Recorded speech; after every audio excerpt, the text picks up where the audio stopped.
Salve, salve, meu amigo, minha amiga, concurseira do Amapá, do Brasil, do mundo. Jorge Cleiton por aqui para mais uma imersão de direito processual penal. Quer aprender direito processual penal? Vem comigo, vem com o JK, vem na JK Concursos, que a gente vai tentar facilitar a sua vida para gabaritar no concurso que você for fazer. Perfeito? O tema da imersão de hoje é provas no processo penal. Conteúdo que cai bastante, conteúdo importante para os senhores. Então, fiquem atentos às questões. A nossa imersão vai ser por meio de resolução de questões.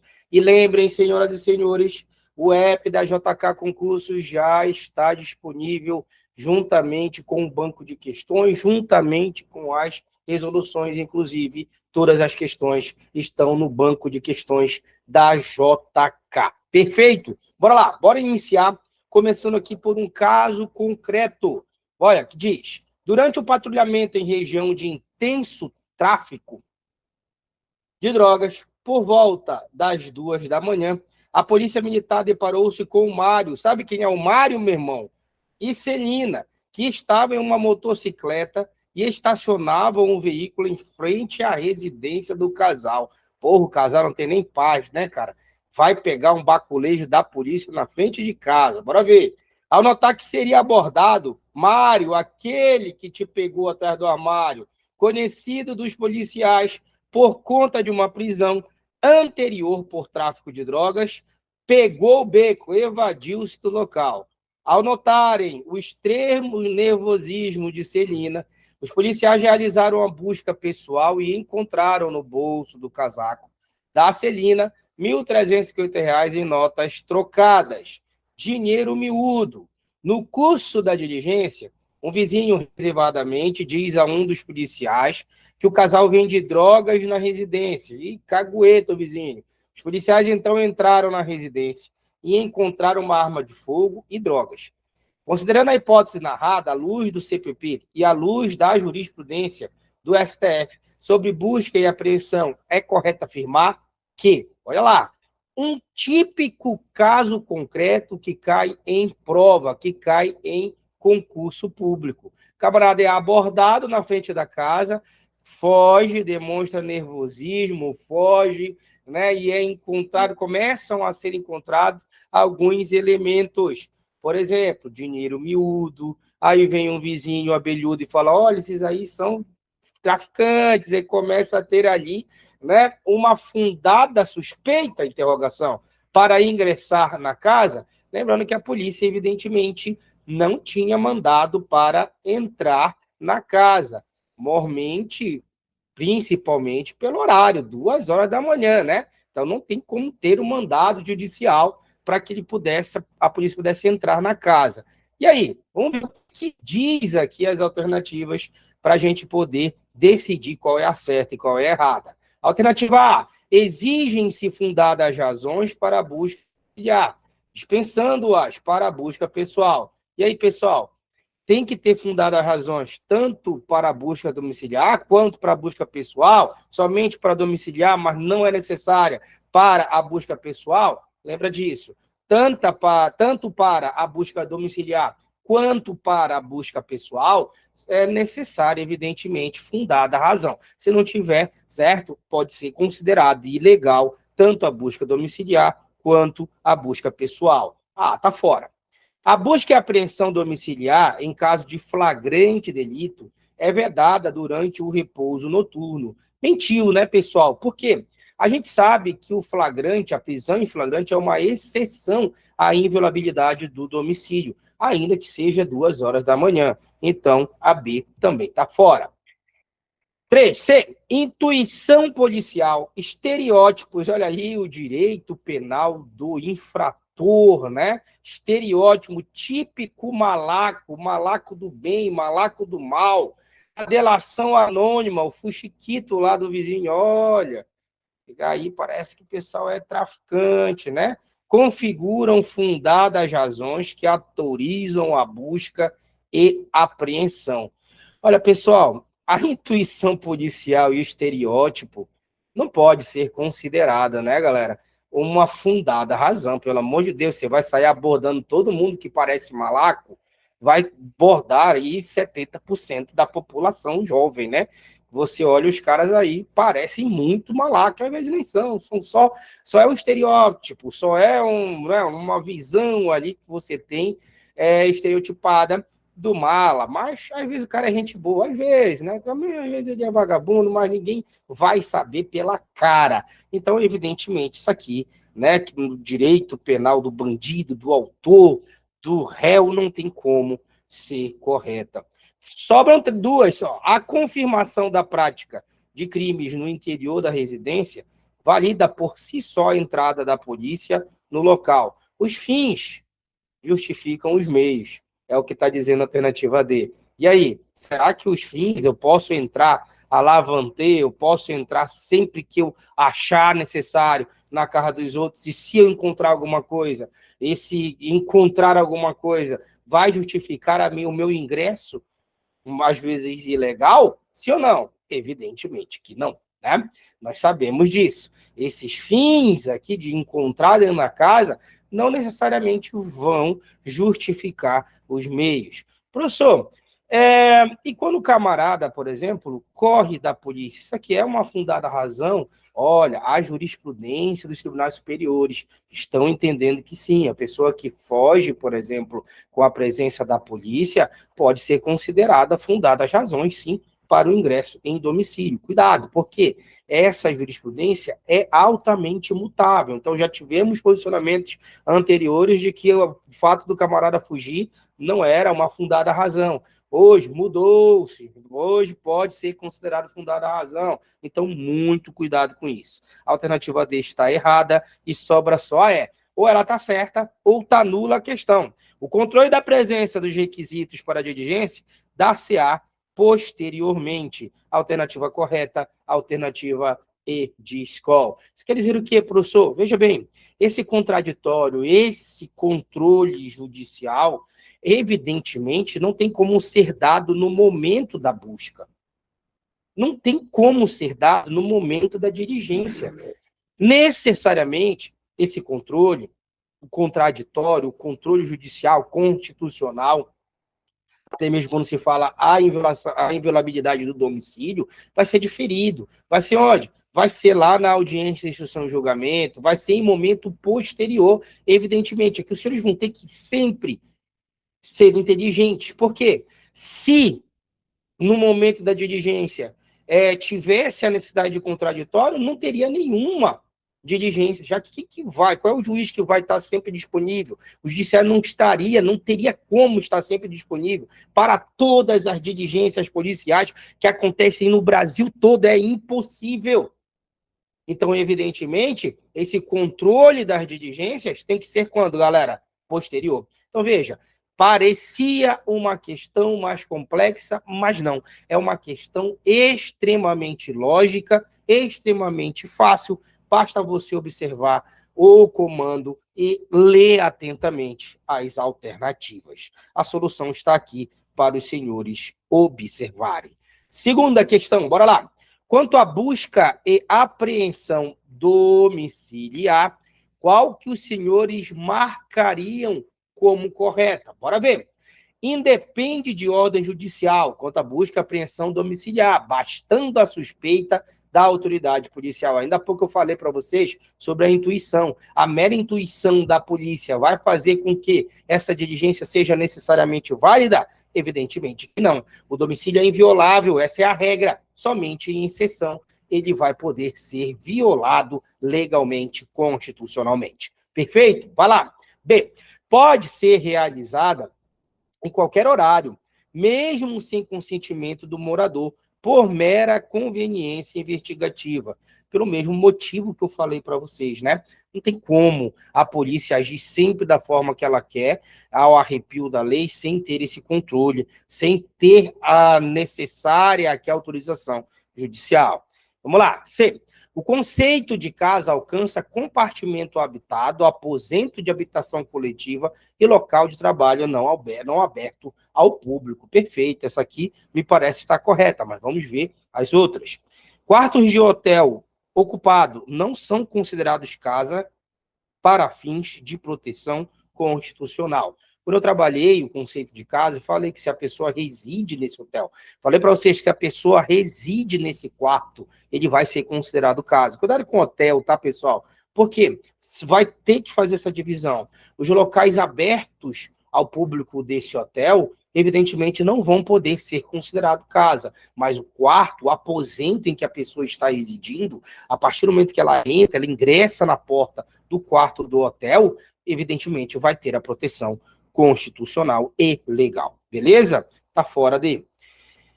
O mandado pode ser genérico, sem necessidade de indicar o local e a finalidade da diligência. Ah, tá, pega um mandato qualquer aí, né? Um mandado qualquer aí, por isso vai entrando em qualquer lugar sem ter nenhum tipo de limitação? Evidentemente que não. Então, olha, ficou fácil, hein? O conceito de casa é qualquer compartimento habitado. Beleza? Fácil essa, hein? Mole, mole. Bora lá. Sobre a aplicação temporal das regras da cadeia de custódia, essa tem caído bastante, hein? Essa tem caído bastante em prova, e os senhores estão observando isso nessa questão.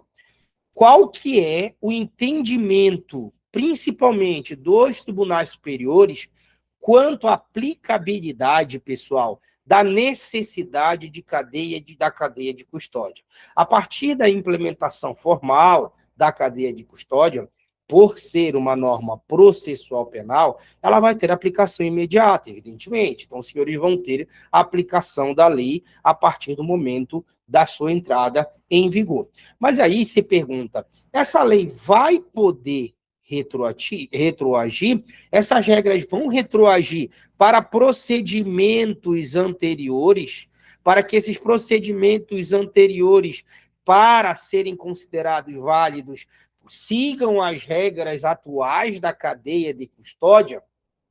Essa é a pergunta. E aí tem algumas alternativas para a gente observar. As regras lá da cadeia de custódia têm aplicação retroativa automática. Eu já falei isso diversas, milhares de vezes para vocês. Muito cuidado com qualquer efeito automático da lei, beleza? Porque quando está algum efeito, algum tipo de aplicação automática, geralmente a alternativa está incorreta, beleza? Está errada. Então, muito cuidado. Claro que não tem aplicabilidade retroativa, claro que não, e muito menos automática. Então, muito cuidado. Bora lá. O STJ entende que as regras específicas não se aplicam retroativamente, mas a necessidade de preservação mínima da integridade da prova sempre existiu. Aqui os senhores devem observar que a norma processual, e ela não retroage, tá bom? Os senhores precisam diferenciar, tá? Precisam diferenciar a norma penal da norma processual penal, quanto à aplicação no tempo. A norma penal, via de regra, não retroage. Ela tem aplicação imediata daqui para frente, tempus regi actum. Porém, a norma penal, em exceção, pode retroagir para beneficiar o réu. Quando essa norma for mista, tiver ali características penais e processuais, da mesma forma prevalecem as partes ali dessa norma penais. Por quê? Ela sempre vai observar o regramento das normas penais e, portanto, regras, normas mistas, processuais e também penais podem retroagir para beneficiar o réu. Porém, normas processuais puras, essas não retroagem, galera. Não retroagem. Tem aplicação imediata. E você vai resguardar, você vai isolar todos os atos anteriores, ou seja, tudo aquilo que foi feito anteriormente vai ser considerado válido. Porém, o que o STJ fala? Olha, apesar de não haver essa retroação das normas da cadeia de custódia a partir de 2019, a norma constitucional, as normas legais, sempre aqui exigiram um mínimo de técnica para essa colheita probatória, o mínimo de lisura, o mínimo necessário para que essa prova não seja contaminada. Então, apesar de não existir a obrigatoriedade de aplicação retroativa das normas atuais da cadeia de custódia, o STJ encampa a ideia de que sempre foi, sim, senhores, necessários os ritos normais para uma adequada colheita probatória, tá bom? Então, essa integridade para a colheita da prova sempre existiu. A alternativa correta, a alternativa B, de boi. Mas vamos ver o resto. Por se tratar de norma processual, a regra nunca alcança o processo em andamentos na data da vigência da lei. E aí, professor, essa aqui vai ser caracterizada? As regras nunca alcançam processos em andamento antes da vigência da lei? Claro que ela alcança. Ela vai ser aplicada tanto a processos, por exemplo, que iniciaram antes, quanto processos que são posteriores. Essa aqui poderia até confundir você, presta atenção. Ela fala, olha, as regras nunca alcançam um processo que tenha iniciado antes da vigência da lei. Claro que ela alcança, ela tem aplicação imediata. O que vai acontecer? Como eu expliquei ainda há pouco para vocês, os atos anteriores serão resguardados, ou seja, serão considerados válidos. E a nova regra vai ser aplicada somente a partir da vigência para frente. Mas vai, tá certo? Vai ser aplicado tranquilamente ao processo, ainda que ele tenha iniciado antes da lei que está entrando em vigor. Perfeito? Bora lá. D. A ausência da cadeia de custódia antes de 2019 é irrelevante e não pode ser arguída pela defesa. E aí, essa cadeia de custódia, essa necessária integridade da colheita probatória é irrelevante? Não. Ainda há pouco eu falei, o STJ fala que as regras específicas atuais não retroagem, mas deve haver um mínimo de preservação, que é o que justamente faz a cadeia de custódia, tá bem? Então, sim, tem relevância. Elas vão ser analisadas pelo controle ali jurisdicional e tem que ter um mínimo, sim, senhores, de lisura, de integridade, tá? Para que haja a colheita probatória. Então, a D está errada. E aí? As novas regras só se aplicam aos processos iniciados após 2019. É o contrário, tá? Da C. Então, aqui ela fala, olha, só vai ser aplicado esse processo, essa lei, para processos novos. Mentira. Ela pode também ser aplicada a processos que começaram antes da entrada em vigor, lá em 2019. Beleza? Uma questãozinha mais trabalhosa que os senhores precisam conhecer, tá? Principalmente a orientação jurisprudencial, acho que não é um bicho de sete cabeças, não, tá? Alternativa correta, alternativa B de boi, tá aí a resolução para os senhores. Mais uma, sobre cadeia de custódia, hein? Por que está caindo tanto, professor? Porque é novidade, né, pessoal?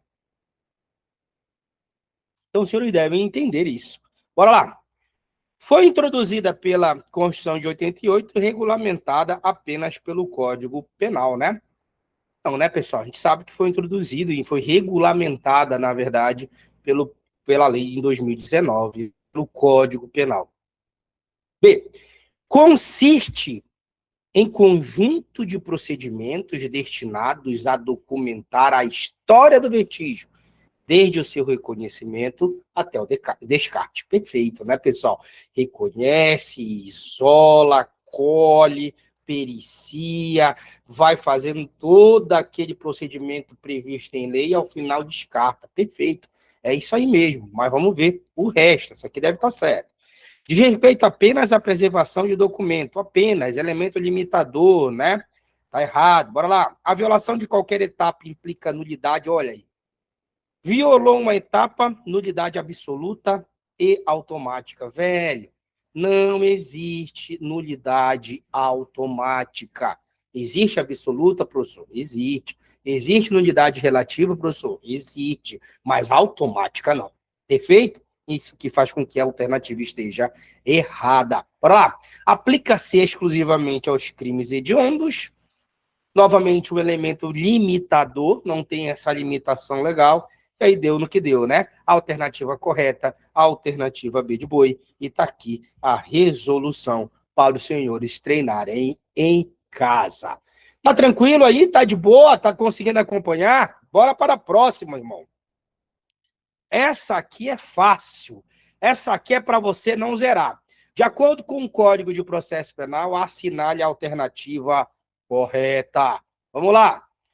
O juiz formará sua convicção pela livre apreciação da prova produzida em contraditório judicial, ok?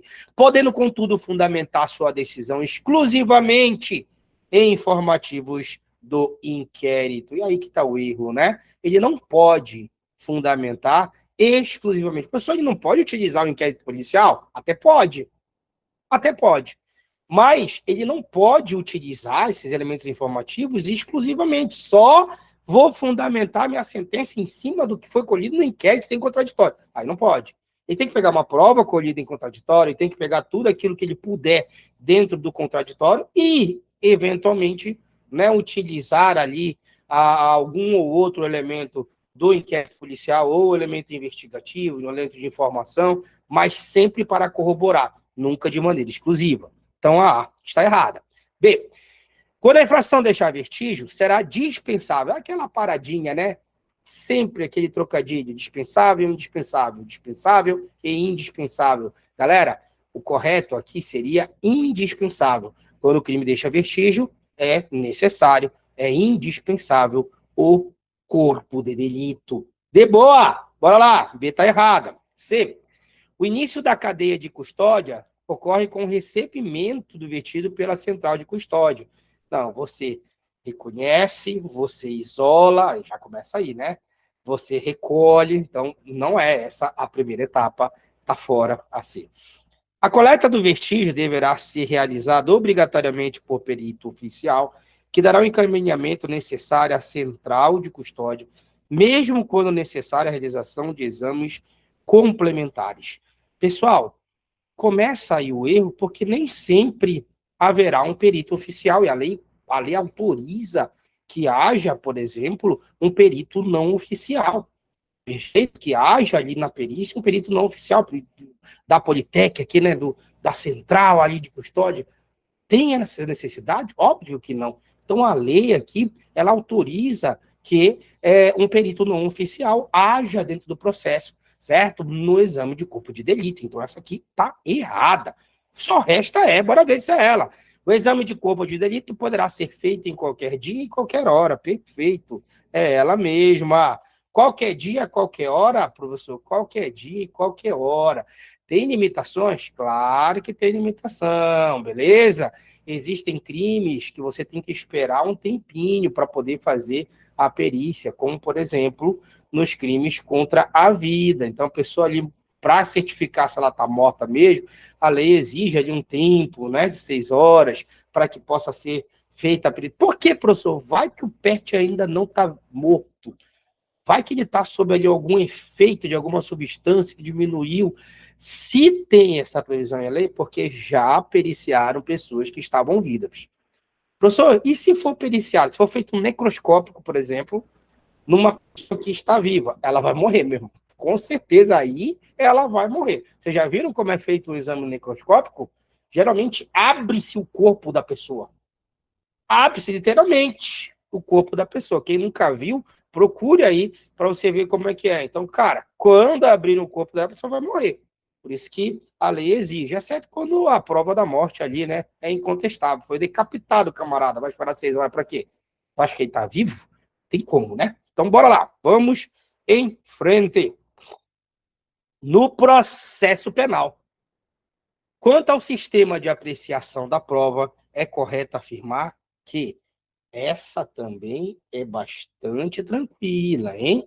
Vamos ver a A. Vigora o sistema da prova tarifada, com exceção do Tribunal do Júri, que prevalece o livre convencimento motivado. Professor, é a prova tarifada que é presente na lei? É isso que acontece? Não, nós sabemos que não, né? Não é admitida a prova tarifada. Os doutrinadores entendem ali, né? Em exceção, corpo de delito, aquela coisa toda, mas não é a regra, tá bom? B, o juiz pode fundamentar a condenação exclusivamente elementos informativos do inquérito. Acabamos de ver essa nas questões anteriores.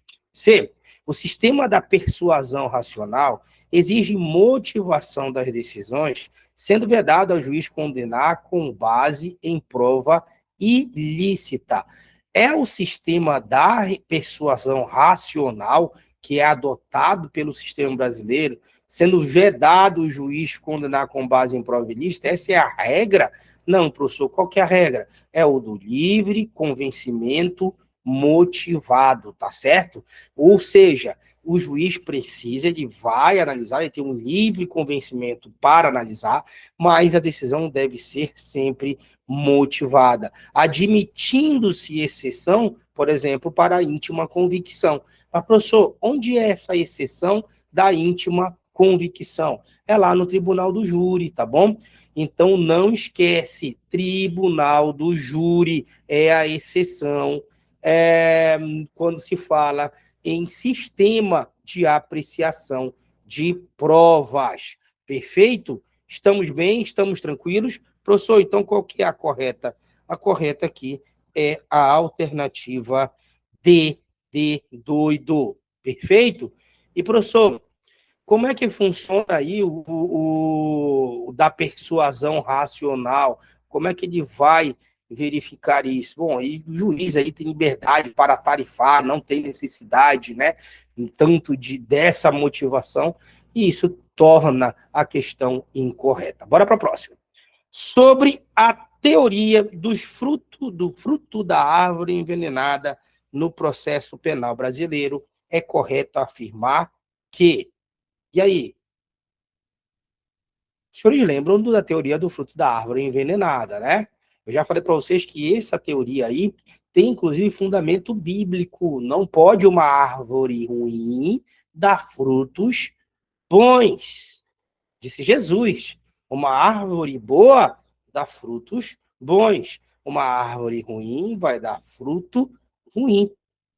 E como é que funciona essa teoria, professor? Bom, se existe aqui qualquer ilegalidade na colheita, no procedimento, aquela prova vai estar eivada, vai estar viciada, vai ser também ilícita, vai ser ilegítima. Por quê? Já falei para vocês, os fins não justificam os meios. Então, as provas precisam ser colhidas, as provas precisam ser produzidas dentro da legalidade, para que tenham validade. Ah, mas a intenção foi boa. De boa intenção, o galinheiro, o inferno está cheio, meu irmão, de pessoas com muito boas intenções, mas boa intenção não é levada em consideração na lei, e sim a legalidade. Então, os senhores devem entender que o agente público, principalmente, quando vai coletar determinada prova, quando vai entrar nesta cadeia de custódia, tem que observar a lei, tem que observar a legalidade, tá certo? Bora lá.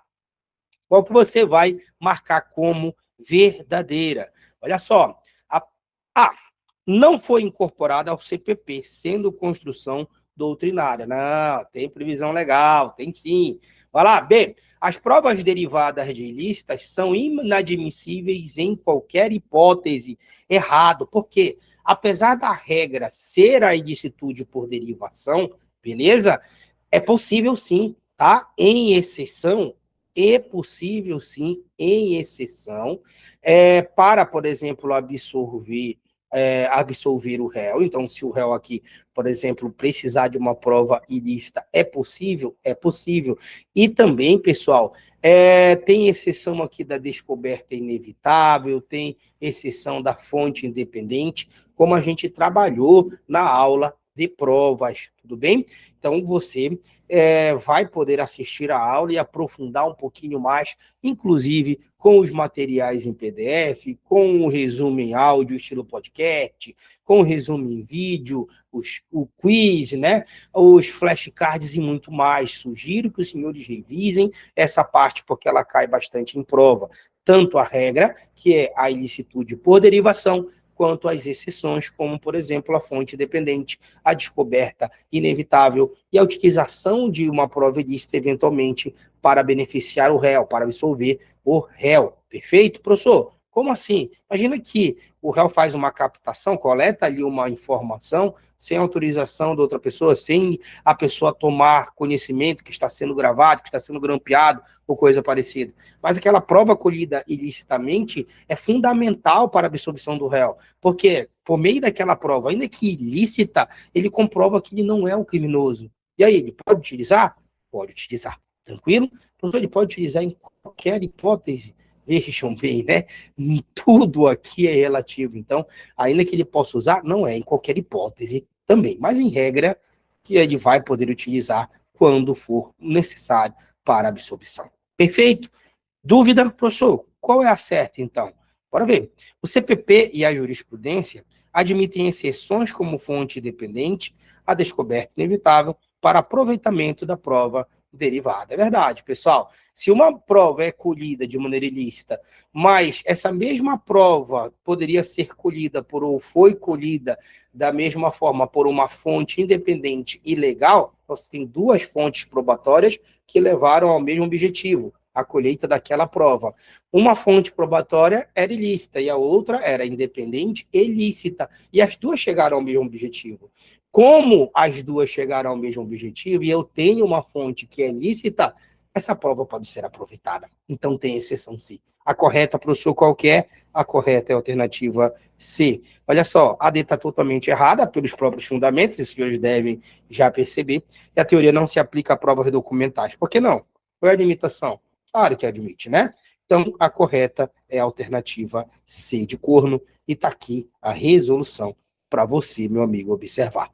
De boa? Estamos bem? Estamos tranquilos? Está conseguindo acompanhar? Bora lá para uma de interceptação telefônica. De acordo com a lei, a interceptação de comunicação telefônica de qualquer natureza para prova, investigação criminal em processo, em instrução processual penal, observará o quanto nela disposto e dependerá de ordem do juiz competente da ação principal, sob segredo de justiça, sendo que qual é a alternativa correta? Vamos ver, pessoal. Deferido o pedido de interceptação de comunicação telefônica, a autoridade policial conduzirá os procedimentos de interceptação, tanto ciência ao MP, que poderá acompanhar a sua realização. E aí, professor, certo ou errado? Cara, me parece que essa tá correta, tá redonda, tá tranquila, né? Bora ver o resto? Para instrução criminal, será admitida a captação ambiental de sinais eletromagnéticos, somente se houver elementos probatórios razoáveis de autoria e participação, sim, a justa causa, em infrações criminais cuja pena máxima sejam superiores a 2 anos. Professor, qual é o erro? Não são 2 anos, e sim 4. Bora lá. Será admitida a interceptação de comunicação telefônica na hipótese de o fato investigado constituir infração penal punida com qualquer pena privativa de liberdade. Pelo mesmo motivo, lá eram 2 anos, né? Aqui tem a limitação. Qual é? 4. D. O pedido de interceptação de comunicação telefônica obrigatoriamente deverá ser feito por escrito. Olha aí, que alternativa foda essa. Olha lá, presta atenção.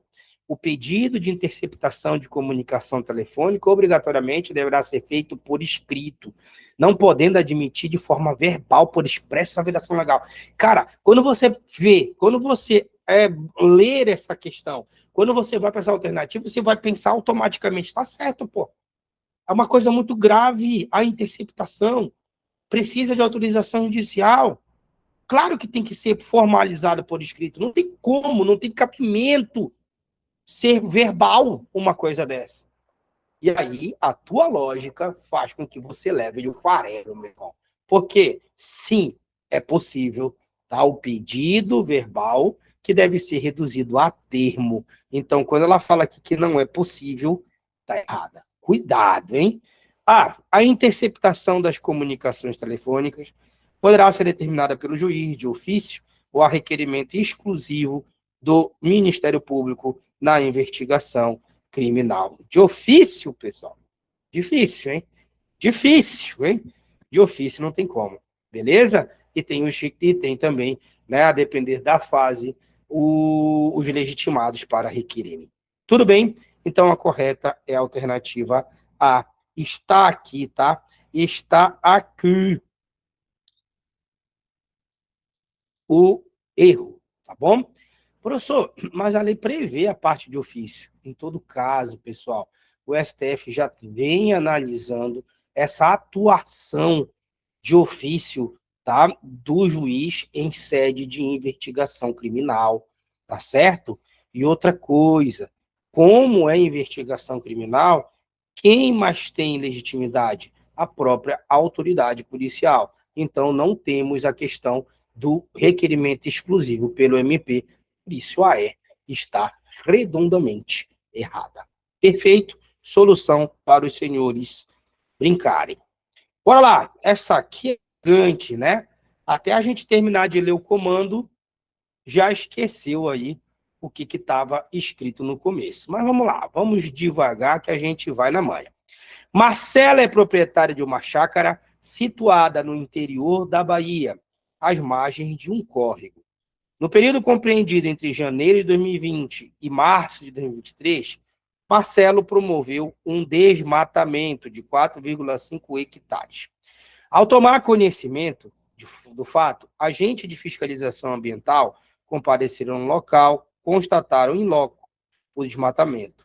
Na ocasião, lavraram auto de infração, elaboraram relatório circunstanciado de fiscalização, acompanhado de registro fotográfico, georreferenciado e determinaram o embargo da área degradada.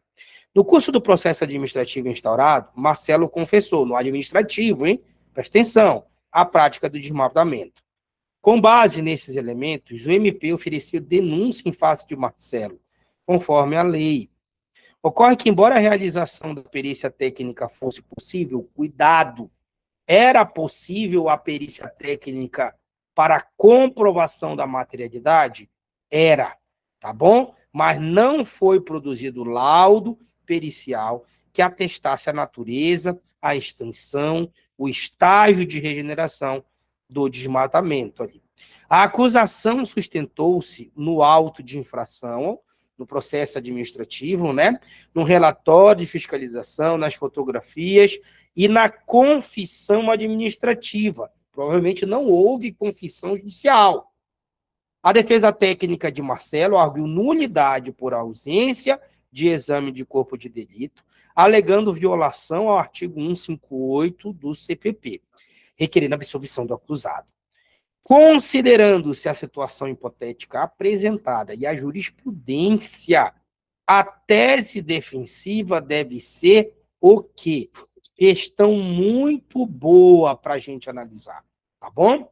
Foi feito um desmatamento, isso aqui ficou inequívoco no comando da questão, houve um processo administrativo sancionador, houve ali uma fiscalização, houve um relatório técnico de quem?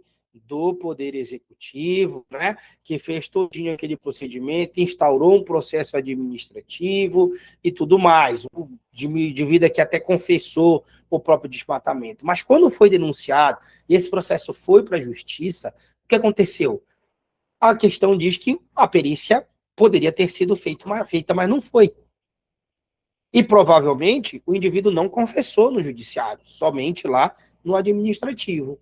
E o que acontece, senhores? Foi alegada aqui a nulidade em decorrência da ausência de perícia do corpo de delito.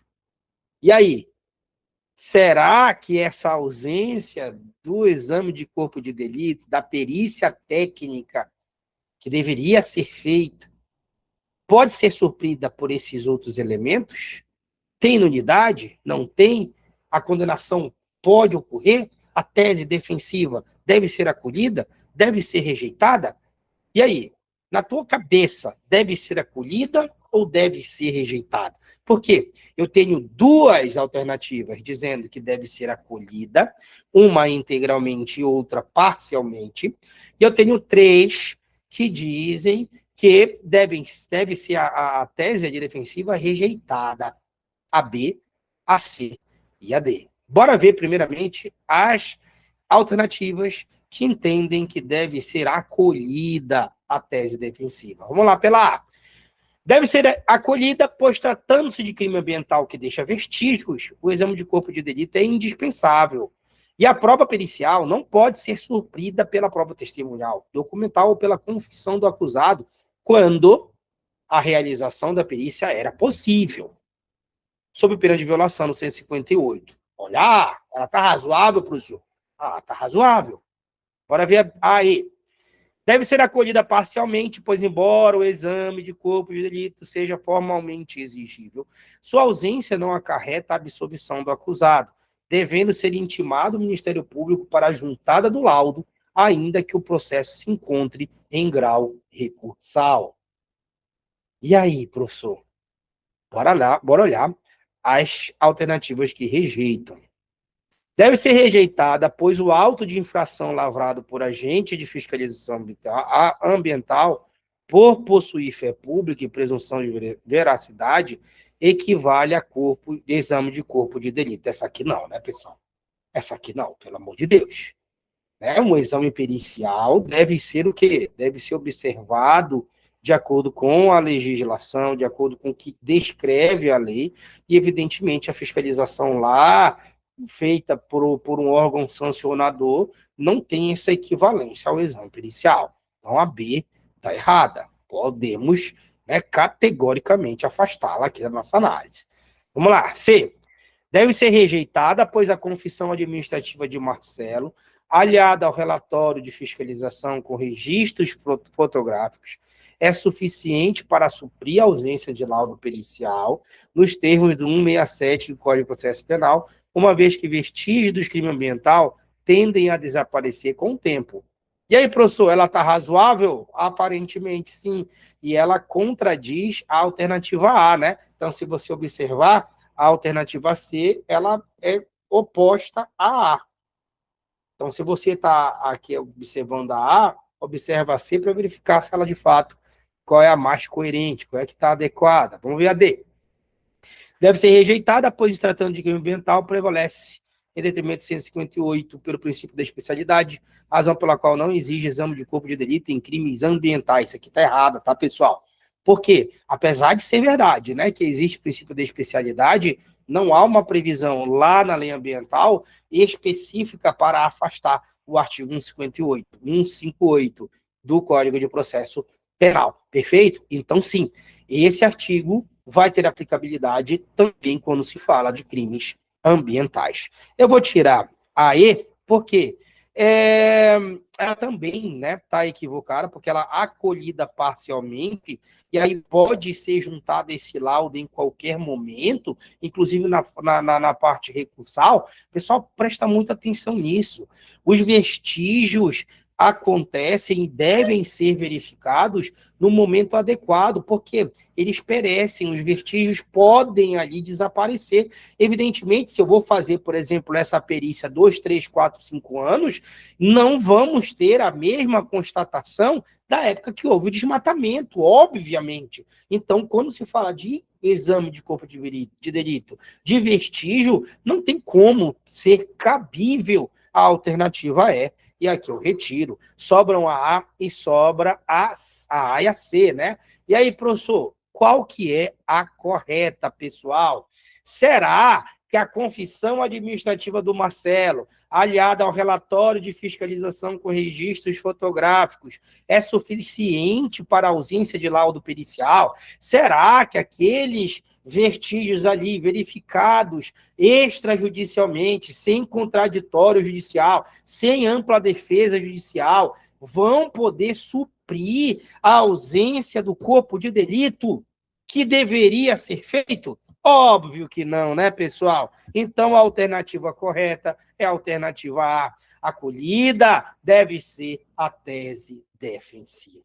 Questão muito boa de ser analisada, né, pessoal? Muito legalzinha a questão, e aqui está a solução para os senhores observarem. Bora lá, vamos para mais uma questãozinha em busca da nossa aprovação. Tá conseguindo acompanhar aí? Tá de boa? Bora lá, mais uma. Durante a instrução processual em crime de extorsão, o magistrado determinou de ofício a produção de prova pericial. sob o argumento de que tal prova é indispensável para a busca da verdade real. Ao proferir a sentença, o juiz fundamenta a condenação exclusivamente com base em elementos informativos, colhido durante a fase do inquérito. Já sei que está errada essa parada aí. Afirmando que as declarações das testemunhas perante o delegado foram melhores. Né? Olha a testemunha aqui que foram aqui no judiciário, prestou, não gostei de nenhuma. Eu gostei mesmo, foi dos depoimentos na delegacia. Então, vou fundamentar minha sentença só nelas. Pode, velho? Uma coisa errada aí, né? Tem alguma coisa errada aí. Professor, qual que vai ser a correta, pessoal? Qual que vai ser a única aqui que representa o que disse o comando? É a B. A sentença é nula, uma vez que o juiz não pode fundamentar sua decisão com base exclusiva nos elementos informativos do inquérito policial. E aí está a alternativa correta. Bora lá, para mais uma. E essa aqui, pessoal, é uma bem tranquila, para que você possa observar. Professor, é possível empréstimo probatório? A prova emprestada? A prova produzida em um processo pode ser emprestada para outro? Isso aqui é válido? O que eu preciso saber? Bora lá. Alternativa A. É vedada no processo penal por violar o sistema acusatório. B. Exige sempre identidade de parte entre o processo de origem e o destino. Exige essa identidade de parte sempre? Se for outra parte, mas tem alguma ligação, não é possível um empréstimo? Isso aqui está errado. Pode ser admitida desde que a prova seja lícita e assegure o contraditório, ao menos no processo de destino. D. Dispensa a necessidade de contraditório. Não, né? Não, tem que ter. Para ser prova, tem que ter contraditório. Só é admitida para beneficiar o réu. Isso aqui é um procedimento que é somente defensivo? Não. Aí sobraram duas. É vedado? Não é vedado? Essa é fácil, pessoal. Temos aqui que pode sim ser admitida, desde que, evidentemente, a prova seja lícita e desde que, evidentemente, se assegure o contraditório na análise probatória. Perfeito? Vamos lá, vamos até a questão número 15. As infrações penais podem deixar vestígios, sendo o corpo de delito a nomenclatura atribuída ao conjunto de elementos sensíveis que indicam a ocorrência do fato criminoso. Acerca do exame de corpo do Benito, assinale a alternativa correta. E aí, sobre o corpo do Benito, qual que os senhores marcariam? Quando a infração deixar vestígios, será indispensável o exame de corpo de delito, não podendo supri-lo a confissão do acusado. Eu não posso deixar, por exemplo, de fazer o exame de corpo de delito, e eu não posso substituir, eu não posso aqui validar, ainda que haja confissão. Eu já falei para vocês sobre a confissão, que inclusive não pode nem haver uma condenação com base exclusiva na confissão. Aqui é um remédio ao que aconteceu no sistema inquisitorial, em que a confissão era a rainha das provas. E uma questão anterior, eu trabalhei isso. Aquela da perícia ambiental que deveria ser feita, que daria para ser feita, mas que não foi feita no momento oportuno. E os senhores viram que isso gera, sim, problemas processuais. Pode gerar ali a nulidade, pode não conseguir haver um decreto condenatório por ausência de provas. Por sua ausência de provas aqui, que são formalizadas, pode gerar absolvição? Óbvio que sim. Então, a alternativa correta, a alternativa B, depois. Bora mais uma para a gente aqui observar e gabaritar na nossa prova. Durante a apuração de um caso de violência doméstica, a autoridade policial realizou diversas diligências. Nesse sentido, são procedimentos previstos nas diligências lá da Lei Maria da Penha, exceto um, ou seja, 3 estão previstos e 1 não. Bora ver quais são eles. Primeiro procedimento, primeira diligência. Verificar se o agressor possui registro de porte ou posse de arma de fogo e comunicar o fato ao órgão competente. Essa aqui é fácil. Essa está na lei. Professor, essa aqui eu lembrei. Essa aqui é fácil. Está na lei. Então não é ela, porque eu quero o exceto. Então não é A. Bora lá. B. A autoridade deve colher as provas necessárias ao esclarecimento do fato e das suas circunstâncias. Sim ou não, pessoal? Está presente na lei? Claro que está, né? Isso aqui é um procedimento padrão. A autoridade deve, sim, colher os elementos informativos. C. Encaminhar imediatamente o agressor para julgamento perante o juizado da violência doméstica. E aí, pessoal? Essa aqui está presente na lei? D. Determinar a realização de corpo de delito da ofendida e requisitar. Isso aqui está, mas eu não quero aqui tá, eu quero aqui não está.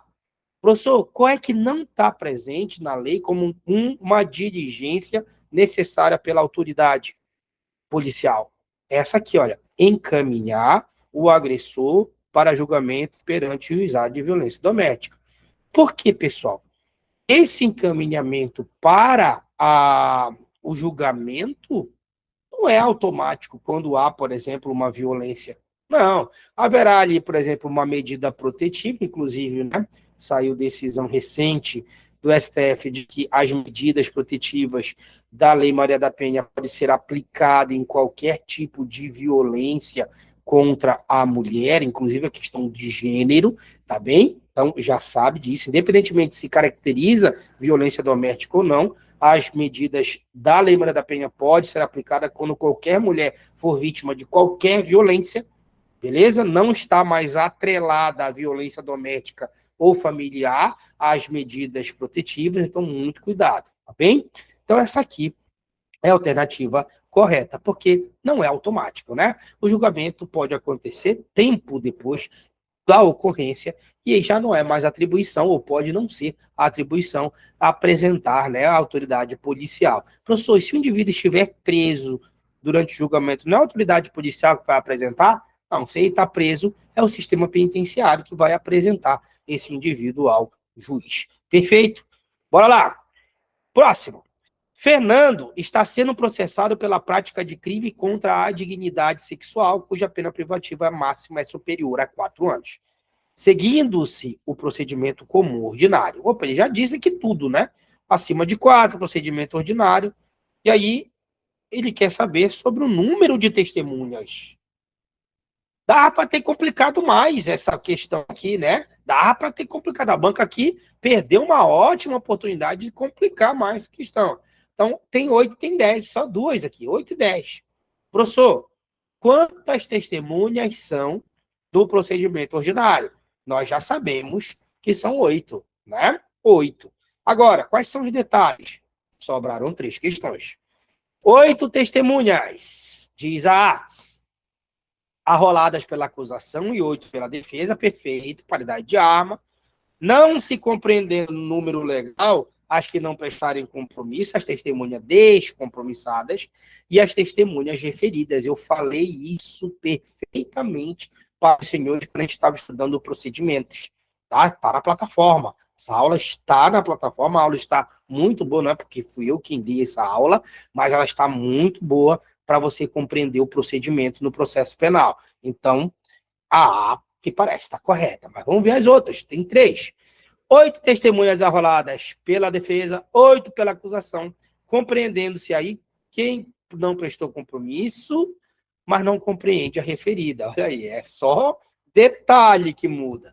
8 testemunhas, compreendendo esse número que não presta compromisso legal e as referidas. Professor, qual que é a certa?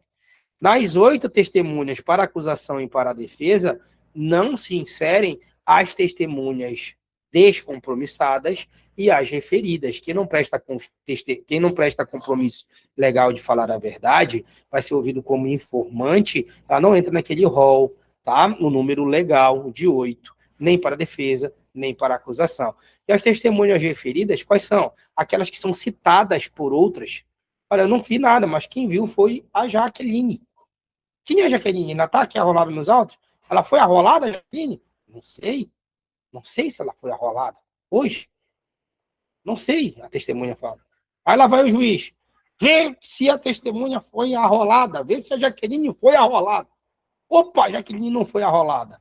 Ah, não foi? Então, intima a Jaqueline para que ela venha prestar esclarecimento como testemunha aqui no processo. Entendeu? A testemunha Jaqueline não estava dentro das 8 e ela foi referida por outra pessoa e vai ser ouvida como testemunha referida. Evidentemente, ela não vai entrar naquele número legal de 8. Entenderam por quê?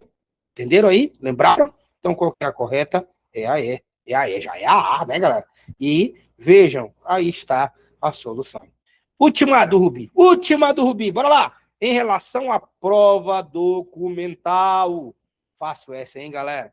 Fácil essa. Bora lá. Qual que é?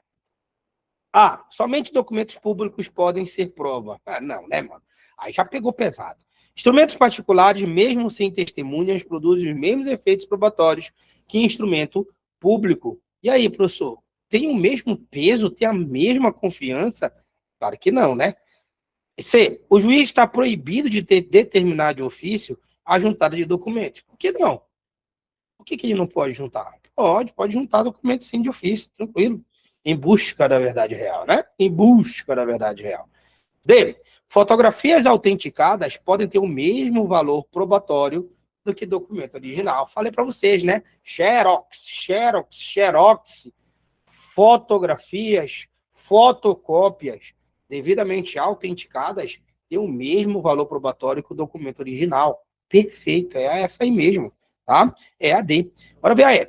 Vícios extrínsecos externos referem-se exclusivamente ao conteúdo do documento. Se são extrínsecos, né? Não é interno. Então, sai daí. A correta é a alternativa D de doido. Perfeito? Tá aí a resolução, a solução para que vocês possam brincar em casa. Ficamos por aqui com mais uma imersão de processo penal. Agradeço a tua companhia e já convido você para a próxima. Tchau, pessoal!